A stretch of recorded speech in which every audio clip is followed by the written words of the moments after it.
Hello friends, हमारी ई classes में आपका स्वागत है। लास्ट लेक्चर में हमने पढ़ा था गोल्डन रूल्स ऑफ अकाउंटिंग। अब हम आगे देखेंगे कॉन्सेप्ट ऑफ जनरल एंट्रीज, मतलब कि जनरल में एंट्रीज की कैसे जाती हैं, इसका क्या मेथड होता है। ये बहुत ही सिंपल है, आप ज़रा सा ध्यान लगाएंगे तो आपको भी इजीली समझ में आ जाएगा कि कैसे ये होता है।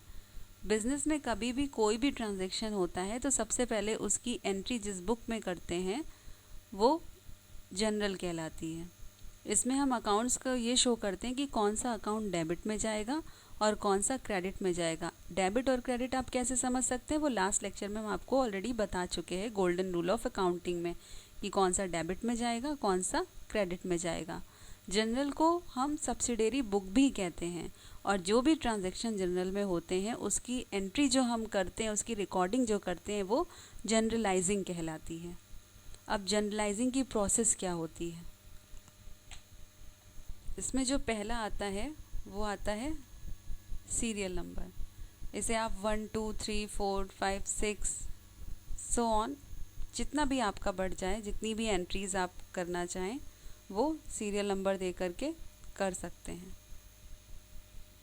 फिर आता है डेट। डेट बहुत इंपॉर्टेंट होता है। डेट में जो ईयर होता है उसे हम टॉप पर ही लिख देते हैं, जैसे डेट के नीचे हमने ईयर लिख दिया और फिर जो सीक्वेंस है हमारा 1 2 3 4, इसके आगे हमने डेट वाले कॉलम में, जैसे कोई भी मंथ चल रहा है, सपोज जनवरी चल रहा है, आज 5 तारीख है, 5 तारीख को कोई ट्रांजैक्शन अकर हुआ है तो जैन 5 कर दिया, और फैब चल रहा है तो फैब 2 कर दिया। तो पहले मंथ आता है फिर डेट आती है, ईयर आप ऊपर लिख देते हैं तो ये क्लियरली मेंशन उसमें हो जाता है कि इस ईयर का, इस मंथ का, इस डेट का ये ट्रांजैक्शन है। और ऐसा हम इसलिए करते हैं ताकि ये क्रोनोलॉजिकल ऑर्डर में बना रहे, अदरवाइज़ ये बहुत ही डिफ़िकल्ट हो जाएगा कि हम उसे ट्रेस कैसे करें। हमारी मर्ज़ी होगी, हमने वो एंट्री इसमें लिख दी, अगर जैसे जैसे एंट्री हो रही है आप वैसे वैसे इसमें एंट्री करते जा रहे हैं जनरल में, तो वो एक मैनर में रहती है, एक सीक्वेंस में रहती है, तो आप उसे ईजिली ट्रेस कर सकते हैं। इसीलिए डेट बहुत इम्पॉर्टेंट होता है। और उस डेट में वो कौन सा ट्रांजैक्शन हुआ है उसका जो भी उसकी जो इन्फॉर्मेशन होती है, जो भी पर्टिकुलर होते हैं, वो इस कॉलम के नीचे आता है।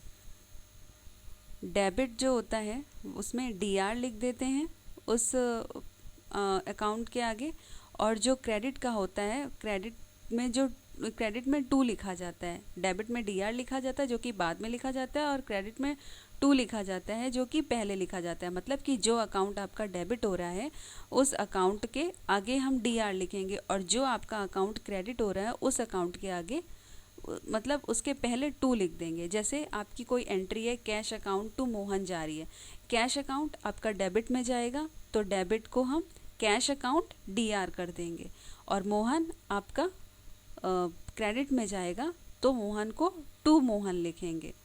और इसका पहले आपकी डेबिट की एंट्री आएगी, फिर आपकी क्रेडिट की आएगी, फिर उसी के नीचे स्पेस दे करके उसका डिस्क्रिप्शन आता है तो वो लिख दिया जाता है, ताकि हमें ये पता चले कि वो एंट्री हुई किस लिए। जैसे क्या, जो हम आपको एग्जांपल बता रहे हैं, cash account to Mohan being the amount received from Mohan in payment of the amount due from him. मतलब उसने जो अमाउंट रिसीव करा है, मोहन से जो अमाउंट रिसीव हुआ है इन payment of amount due from him, जो उसके लिए ड्यू था, तो उसकी एंट्री इस तरीके से हुई है।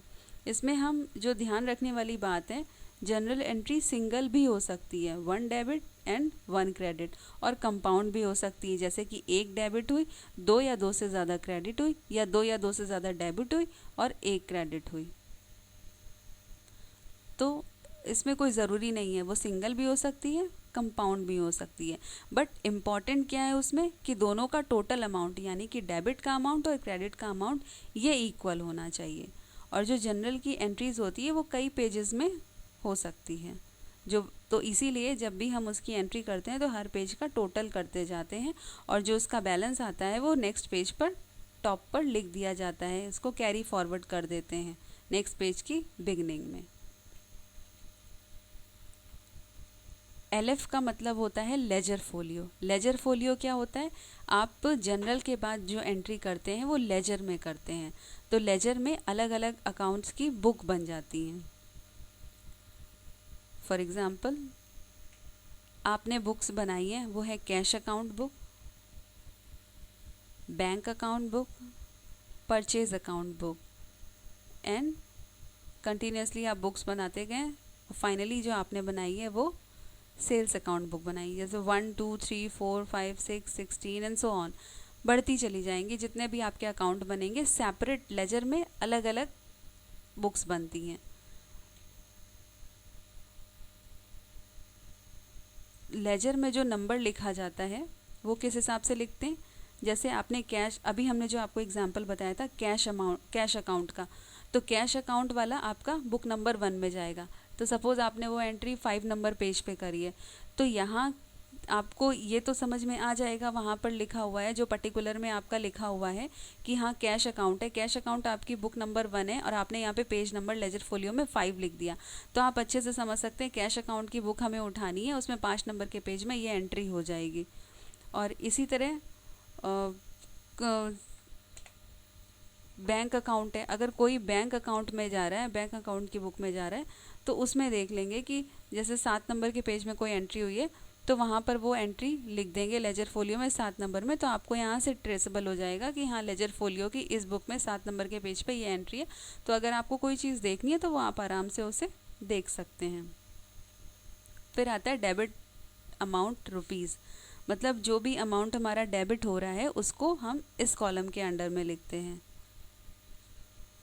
फिर आता है क्रेडिट अमाउंट रुपीज़, मतलब क्रेडिट जो भी हमारा अमाउंट क्रेडिट हुआ है उसको हम इस कॉलम के अंडर में लिखते हैं। अब हम एक एग्जाम्पल देखते हैं। मिस्टर एक्स हैं कोई, इनको कोई शॉप खोलनी है, तो शॉप के लिए इनके पास ऑप्शन है या तो वो उसे परचेज कर लें, बाई कर लें, खरीद लें, या उसे लीज पर ले लें, या फिर किराए पे ले लें। तो मिस्टर एक्स ने जो सोचा है, उन्होंने सोचा कि वो बाई नहीं करेंगे, लीज पर भी नहीं लेंगे, उन्होंने सोचा कि वो उसे रेंट पर लेंगे। तो बाई और लीज हम यहाँ से हटा देते हैं क्योंकि ये हमारे मतलब का नहीं है। अब शॉप खरीदी है तो कुछ फर्नीचर भी चाहिए, तो फर्नीचर वो किससे खरीदेंगे, उनके सप्लायर से खरीदेंगे। ए, बी एंड सी। जो मिस्टर एक्स ने फर्नीचर खरीदा है वो 3 सप्लायर से खरीदा है, ए, बी एंड सी से। ए से उन्होंने जो भी फर्नीचर लिया वो पूरा कैश पे लिया है, बी से जो लिया है वो उन्होंने फुल क्रेडिट पे लिया है, और सी से जो लिया है वो उन्होंने थोड़ा कैश पे लिया है और थोड़ा क्रेडिट पे लिया है। भाई शॉप है तो फर्नीचर चाहिए, भाई बैठेंगे कहाँ, काम क्या करेंगे, और उसके बाद खाली फर्नीचर से तो शॉप चलेगी नहीं, उसके लिए गुड्स चाहिए। भाई किस चीज़ का वो बिजनेस करने वाले हैं, गुड्स जो वो लेंगे जे, के, एल, ये 3 सप्लायर उनके जो उन्हें गुड्स देंगे। जे से उन्होंने जो लिया है वो फुल कैश पे लिया है, के से जो लिया है वो उन्होंने फुल क्रेडिट पे लिया है, और एल से जो लिया है वो उन्होंने कैश और क्रेडिट दोनों से लिया है। अब भाई मिस्टर एक्स की शॉप भी हो गई, उसमें फर्नीचर भी हो गया और उसमें सामान भी आ गया, लेकिन काम करेगा कौन, मिस्टर एक्स तो अकेले सारा काम कर नहीं सकते, तो उन्होंने एम्प्लॉयज़ हायर किए हैं। उन्होंने कितने एम्प्लॉयज़ रखे हैं, उन्होंने हम यहाँ मान रहे 12 एम्प्लॉयज़ रखे हैं। तो ये उनकी शॉप तैयार हो गई है।